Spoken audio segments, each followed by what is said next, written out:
All right, what's up, you guys? So today's video is going to be about teaching you guys how to be admins, as well as where's the rails in terms of what we can as well as probably shouldn't be optimizing. I want to get into your guys' Breath of Maharlika instance because once you guys gain access and I add both of you guys to this backend environment, the first time you log in, this is what you're going to see.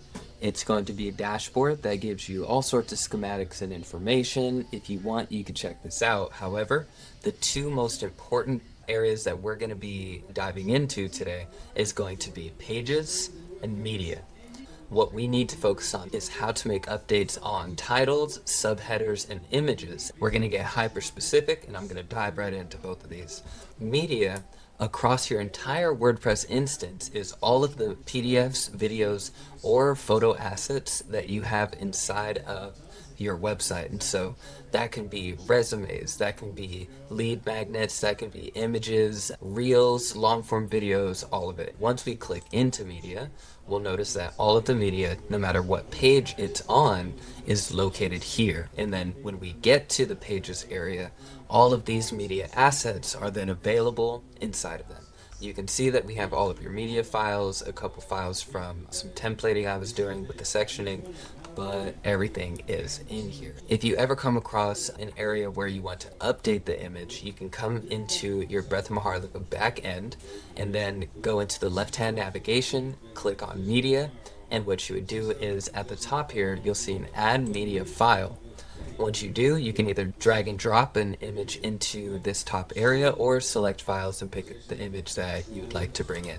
And then that will automatically upload an image. If you accidentally upload an image, you can always delete them by clicking into one of the images, scrolling down on the right hand navigation side, and then at the bottom, the fourth option for delete permanently would delete the file. And that's how you manage assets and media files from within WordPress. Next, we're gonna drop down to pages. Pages is where the home of all of the actual pages from your website live inside of WordPress. Here you're going to see the first one that comes up is About, because they're all listed alphabetically. About, your Breathwork page, Coming Soon, which is the placeholder for our homepage, contact, etc.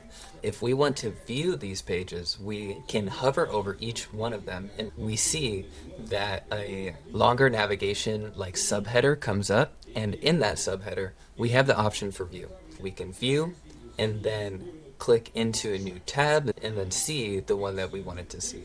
So I'm going to go ahead and click back. If we wanted to click into just where WordPress is available, and I should take a step back to explain that WordPress is what's called our CMS, our content management system. And it's what we use to pretty much organize all of the files and file systems that make our website run correctly. And so because WordPress doesn't have tons of functionality with its design, I use Elementor and Elementor Pro on top of WordPress. We have two different versions that we can view these pages in. WordPress is the view that I'm about to show you, and Elementor is the view that allows you to make changes. I just want to bring you through this, that way you fully understand the environment. And this is exactly what you see when you come into this WordPress, what they call the Gutenberg view. And not a lot to see here. We're just going to keep it moving forward with this Edit Elementor. And once you go to Edit Elementor, you'll be brought to the Elementor environment. And inside this environment, we have that drag and drop, very similar to Canva style editing that I was telling you guys about earlier. As we scroll down the page, as I'm hovering over different elements, there's a context box that pops up, allowing us to see where this element is taking its shape on screen. If we click into this, we can see that the left-hand navigation panel has now changed, and I'll just show that one more time by clicking out of this.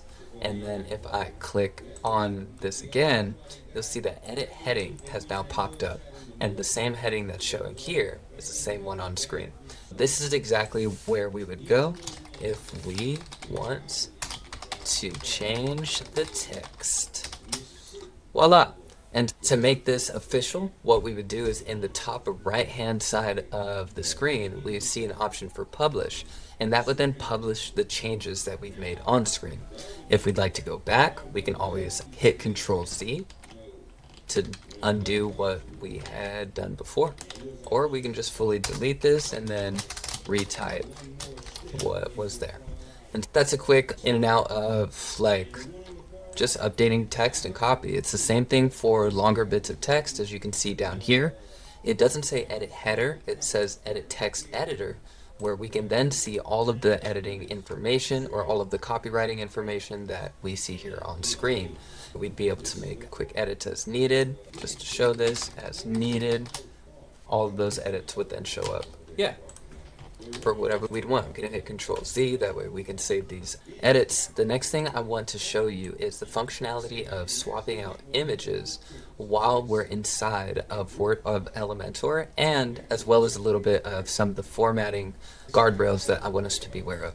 In order for us to change this image, all we have to do is to click into it, and oh, actually this is a really bad example. This is one of those instances where I've embedded an image into a text editor and then realigned the text to wrap around this image. This would be one of those areas where I'd probably say to please not reconfigure it, and that way we can keep just the layout functionality of everything. But I do want to go through and show you what it would look like to change out an image fully. So we're going to go ahead and do that on this tab. Cool. So what I did was I clicked into the home page edit with Elementor, and that's how I got to this area. You can see that as I scroll down, I'm just clicking into different things, and I'm reaching this area here that has an image. I'm going to click into this image, and on the left hand side you'll see that the detail box again pops up with the correct information for edit image, and we have the option to choose image as one of the first things that pops up under the tab for content. We're going to go ahead and click into there, and that automatically brings up the media folder that we had looked into earlier. We can then change any of the assets that we want from here and just click through to the one that we do want, or at the top left we have the option to upload files from any page. While we're doing live editing, it's available for us to go ahead and swap out images as needed for whenever we want.